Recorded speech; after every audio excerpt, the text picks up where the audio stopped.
Do we have an intangible self that's somehow separate from our body? What are the assumptions that have come to underpin our modern understanding of psychology? And is the soul just a relic of the past?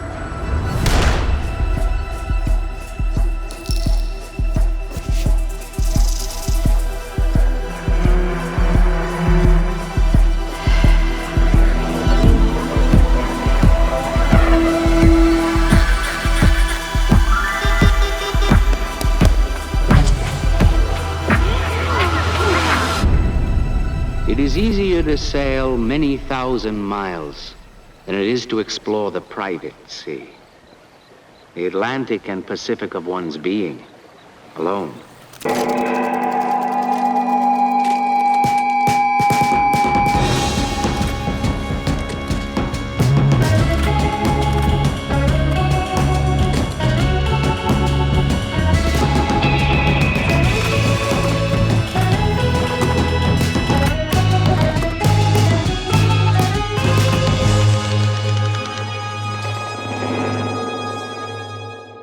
Well, in the Bible, there's reference to souls, of course.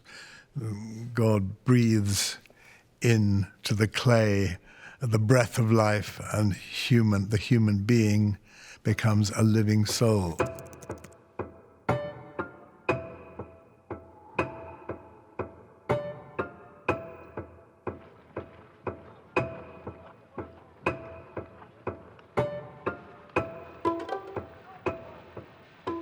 I've often thought that the word soul really doesn't apply to shamanic cultures, not in the way we understand it.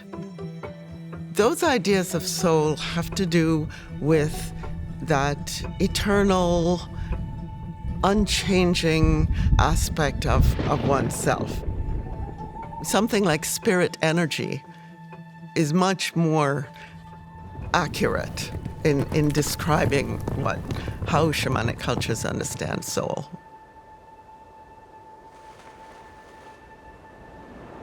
Souls can inhabit every joint in the body. There can be many souls. The soul transforms after death into an animal. When that animal dies, well, then it's all gone.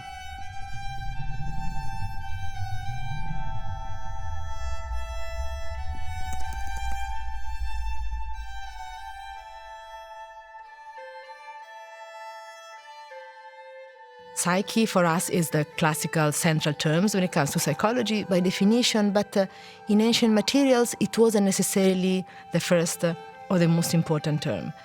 And it is also very much colored with metaphysical significance. So if you look, for example, at the Homeric poems, psyche is there, but it's there more as a kind of identifier of the individual person, and something that leaves the body after death, through the mouth, for example. It's like in Point of Death, the soul escapes and flies to Hades.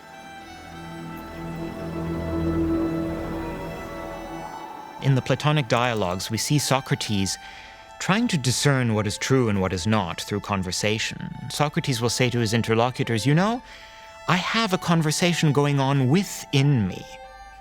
There is a person in me, there is another in me who is somehow a stranger to me, who tells me when I've gotten something wrong. A silent inner conversation between part of me that knows but does not ask, and another part that asks that does not know. In Plato, there's a contrast between soul, psyche, and body, soma. And Plato thinks that the former, the psyche, the soul part, is immortal and can survive the death of the body. Aristotle had a rather different view, that the soul was really not a separate thing which could be separated from the body, but was an aspect. It referred to attributes like thought, sensation, feeling, which we have in virtue of being embodied, But those attributes are not just reducible to physical descriptions.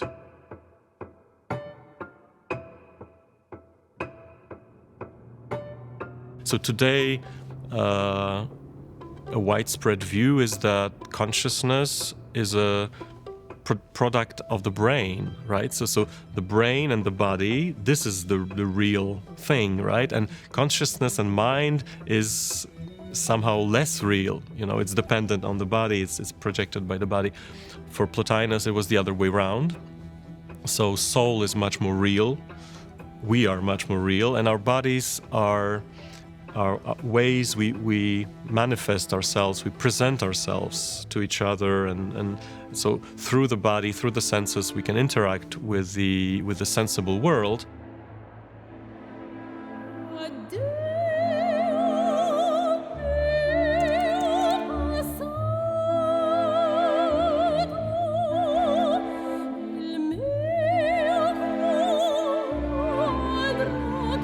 The project of harmonizing philosophy, Greek philosophy, with a Christian revelation was basically like a project of reconciling science back then with religious experience. And St. Augustine, when he read Plotinus's treatises in Latin translation, he was fascinated.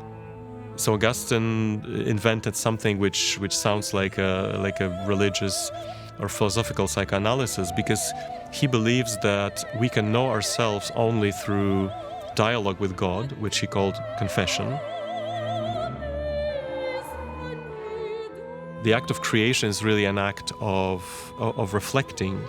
So, for instance, Plotinus says that nature, in the sense of the universe, it's like a mirror image of the cosmic soul, because the cosmic soul is a sort of a intermediary being or principle through which God makes the physical universe. We see a mirror reflection of a spiritual reality. And for Christians, it was a good way to describe the creation of the world.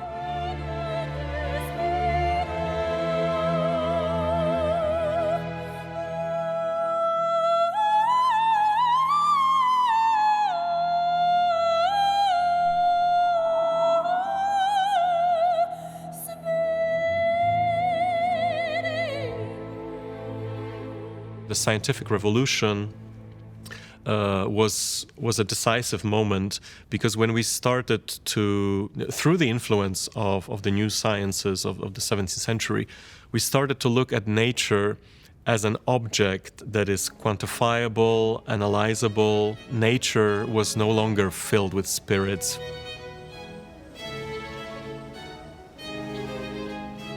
It all disappeared because the world became a thing.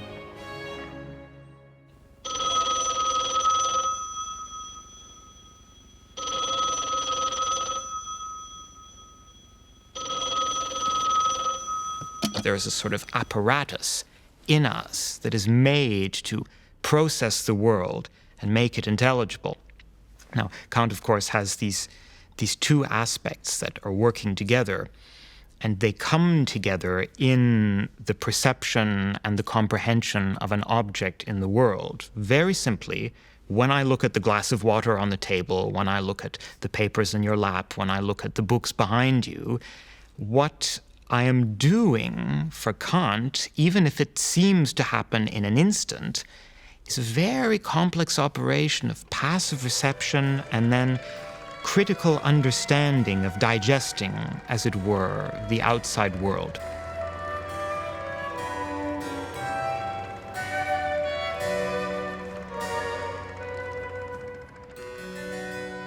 To understand Kant, I suppose we could go back to René Descartes and to a famous phrase with which most of us are familiar: I think, therefore I am.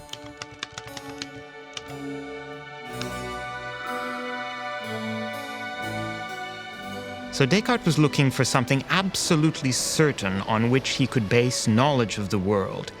He said, suppose there is an evil demon that has tricked us into seeing illusions. Imagine that all of this was only imagined. Now, what could we know for certain in such a scenario? Well, Descartes thought that we know that we are indeed the person who is thinking when we are thinking. And this is something that is the bedrock of thought for René Descartes, and from there he can build a whole edifice of thought going from certainty to certainty from this very simple remark, I am. Now, Kant, of course, is very familiar with that tradition, but he has a problem with it. It's too abstract for him. And so he discovers in the course of his education empiricists, and he finds that this awakens him from his dogmatic slumber, as he writes, a beautiful line. Now, how does Kant bring together these two traditions of Cartesian certainty that I am indeed the person who is thinking when I am thinking on the one hand, and that the material world is somehow what is most true on the other? Instead of just assuming that the world is there and we perceive it and we're somehow watching it go by, Kant thinks that it is the world that has to adapt to the structures of the individual human mind, of the human subject. Now, what does this mean? This involves introducing into the way that human beings think two different aspects. One is passive and one is active. One is based on the outer world and one is processing it on the inside. We see that what he's trying to add to Descartes is something embodied. Kant does not want to open the door to anything dangerous, to any kind of theological thinking, to any kind of metaphysical thinking, of imagining that there are deities or angels or higher beings, or that dreams have special meanings, any kind of esotericism. The Kantian revolution is all about using the sensible world, the world of material objects, as a sort of playground for the capacities of the mind. And introducing too much imagination could open that door. Now, does he really succeed? That's the question that will occupy the next century of philosophy in Germany afterwards. There's something very dynamic and very lively about the Romantic conception of the self. What they're trying to do is they're trying to reintegrate in a new and intellectually rigorous way the elements of human experience that Kant and his generation wanted to discard. And in the wake of this, we have the Enlightenment movement. The Romantics will want to bring everything back in, but in a new, personal way. They'll ask, well, we may have understood the mechanisms of the world, but do we understand it as human beings who feel as well as think?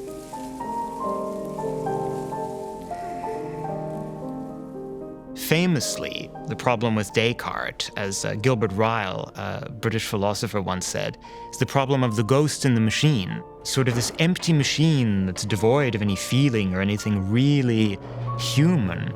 And so what does this machine have to become? How does this divided self we've seen in Kant have to be transformed in order to conform to this whole?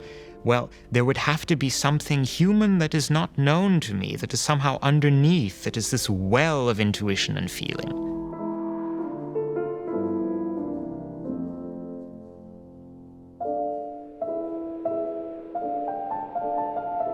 I think Freud actually started to think of the role of the unconscious because also the belief in feasibility, the belief in control through the mind started to be questioned.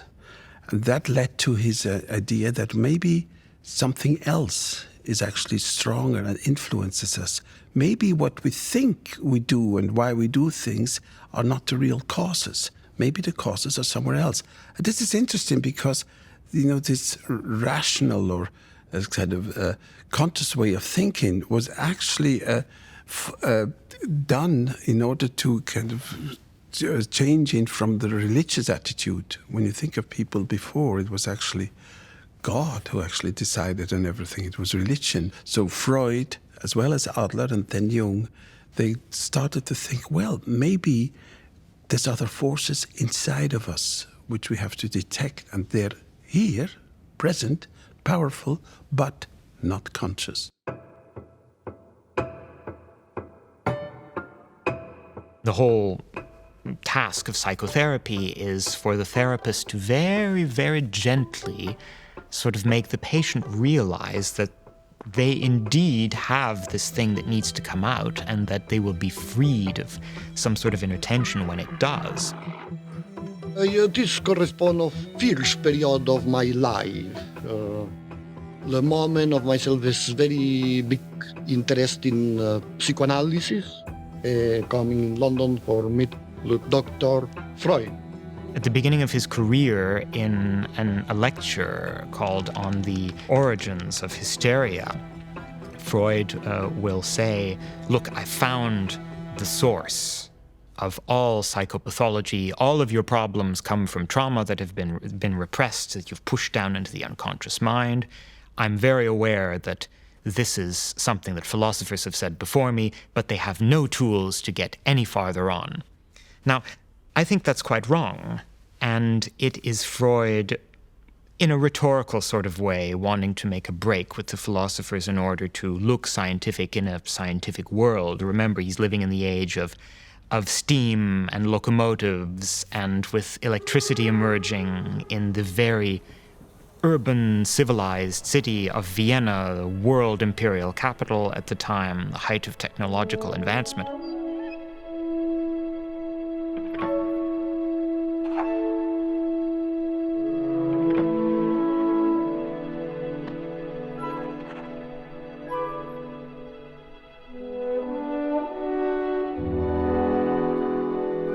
I understand Freud more as a child of the society he lived in. Actually, his background, his classical training, his knowledge, that's where he actually kind of chose his metaphors, his arguments. For Schelling thinks that we are beings moving towards a goal, and the goal is wholeness. The truth is the whole. We're moving towards this conception of oneness and being at one with myself. There's a sort of tension or duality in the human soul that needs to be resolved, a sort of dissociation in the Schellingian conception of the human soul that is parallel to Freud's repression and dissociation. Schelling might think that rather in the same way that certain animals, shellfish, that outgrow their shells and shed them and then have to grow a new one. These are all very old images of nature's becoming, nature's evolution. Through this, one could see a sort of inner tension that is the catalyst for intellectual, spiritual development.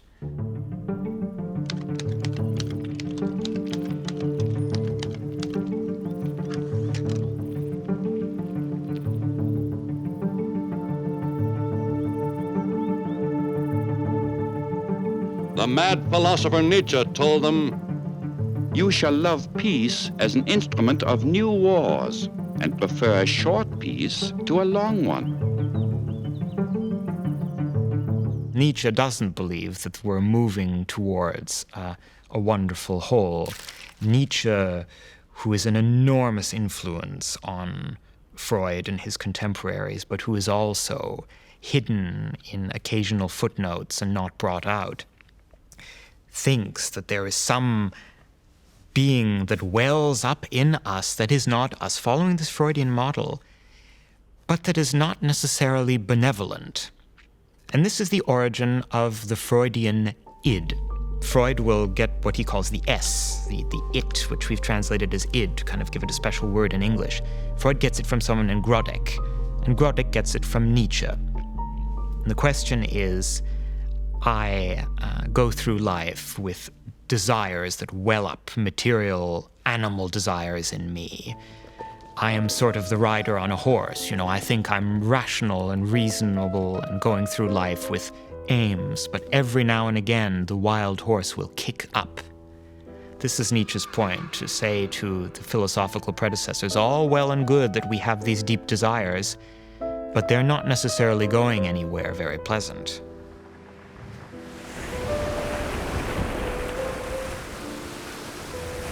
One story is They traveled to America to have a lecture tour together, and Freud told his dream, and then Jung started to ask questions. Apparently Freud said, ja, meiner Würde nicht entsprechen.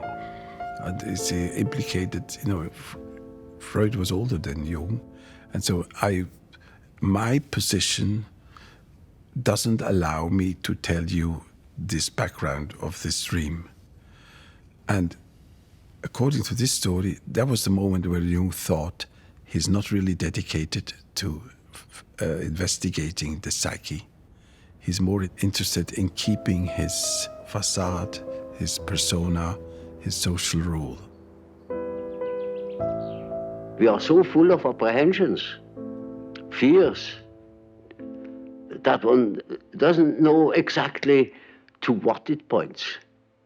But one thing is sure, a great change of our psychological attitude is imminent. That is certain.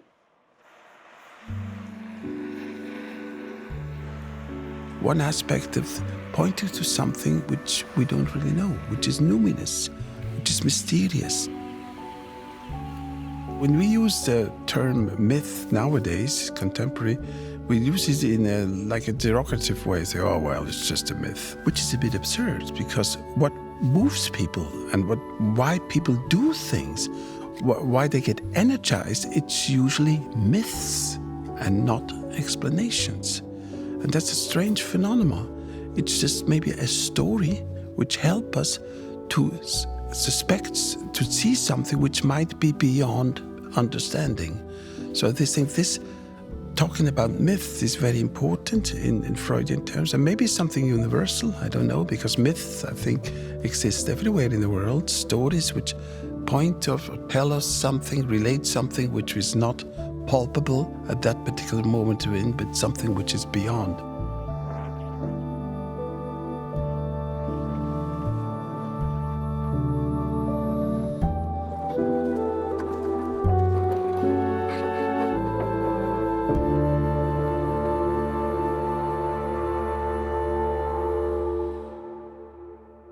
Universally, we have a sense of me. And if we have a sense of me, then that assumes a sense of the other. And it is that sense of me that Buddhist thought aims to break down. If we want to talk about self, then we're talking about something that is process, but whatever is ongoing and becoming, not anything that is. The Buddhists would also say that your past actions, your karma, creates not only yourself, but yourself and your world. The analysis of the human personality includes the external world. So this is part of our mental makeup, so to speak. Each of us can contribute our energy of mindfulness and concentration so that the collective energy will be powerful enough to help heal every one of us.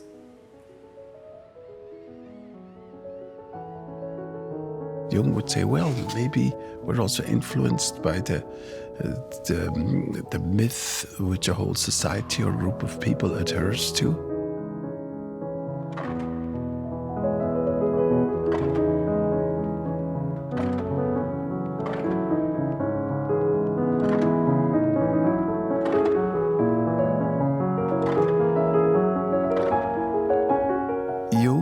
Actually tried to understand the personal through the collective. So he tried to figure out what forces, myths of the collective start to influence the personal, the goals, values, personality. But the danger was, of course, that then the collective became personal. And I think that's one of the biggest difficulties and fallacies which happened, that suddenly people saw themselves as God, as reincarnation of the archetypes. The archetypes are outside, not inside. And there I think this is when you, in the later period of the 20th century, suddenly this individualism came in.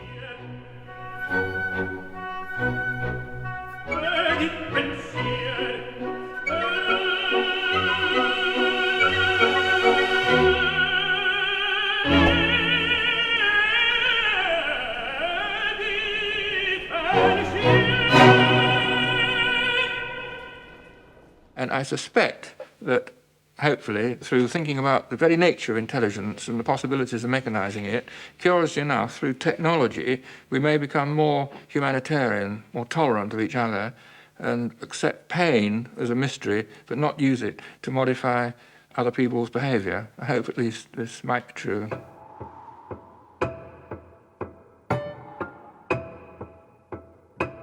Groundwork for the idea that man's behavior is shaped by his environment was worked out in a lab like this one, with a confused bird and a device known as a Skinner box.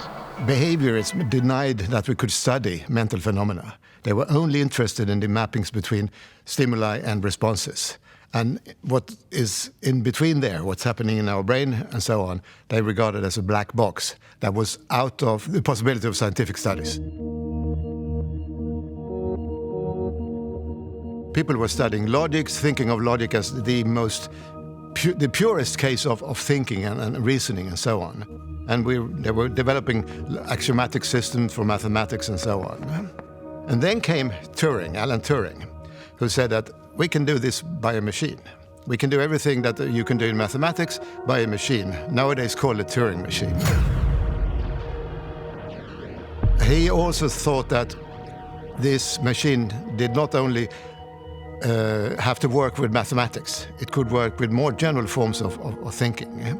So he wrote an article in 1950, Computational Machinery and Thinking, and that is kind of the beginning of this metaphor that our thinking is done by a computational system. So the brain runs on the same kind of system, and we can, if we study the neurons carefully enough, we can find the program that is running the brain. That was the underlying metaphor. So the combination of the paper by McCullough and Pitts, that says the brain has neurons that works like logical circuits, and Turing's machine, we get this metaphor that the brain is a computer.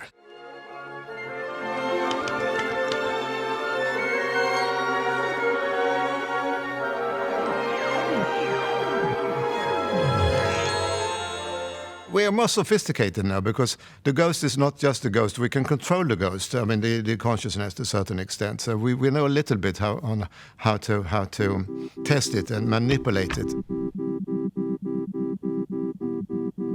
Somebody has said that if the brain was so simple that we could understand it, we would be so simple that we couldn't.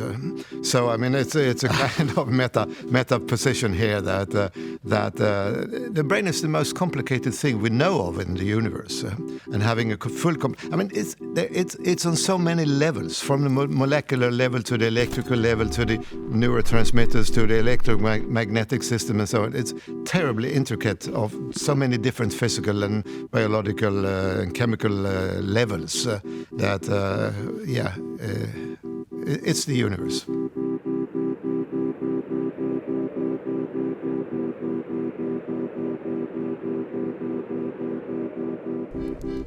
Just as the mind was once compared to a wax tablet, pretty crude reductionist, or to a blank sheet of paper, as John Locke said in the 70s, a tabula rasa.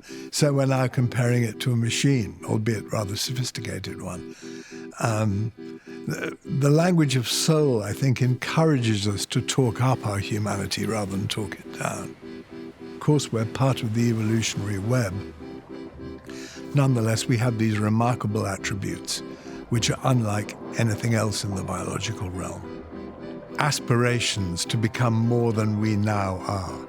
So for me, the term soul, which occurs not just in philosophical context, speaks to that yearning of the human spirit, that yearning to become something better, something more than we now are.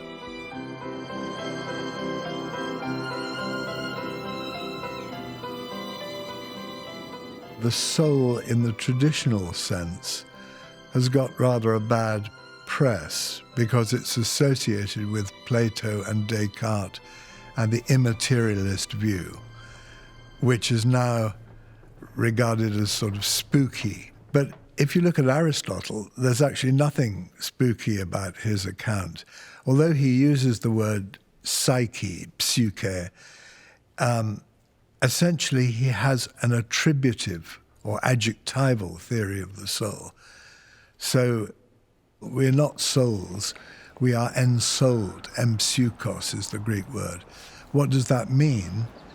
It means that in virtue of the way our bodies and nervous systems are configured or organized, we have these remarkable human attributes of feeling, of thought, of rationality. We have them in virtue of being creatures with very complicated brains and nervous systems. But the qualities we manifest are not reducible to the kinds of description that the physiologist would give. We are not souls, we're not bodies, we are human beings. But because we're human beings, we're possessed of certain soul qualities, if you like. If you think of that which we apprehend when we use these soul qualities, that's to say, values, goodness, beauty, truth, experiences where the mundane fabric of things seems to fade away and we feel in touch with something of more timeless and profound significance, which is crucial for finding meaning in our lives. So I think soul in that rather broad portmanteau sense, moral sense, if you like, is still very much alive today. You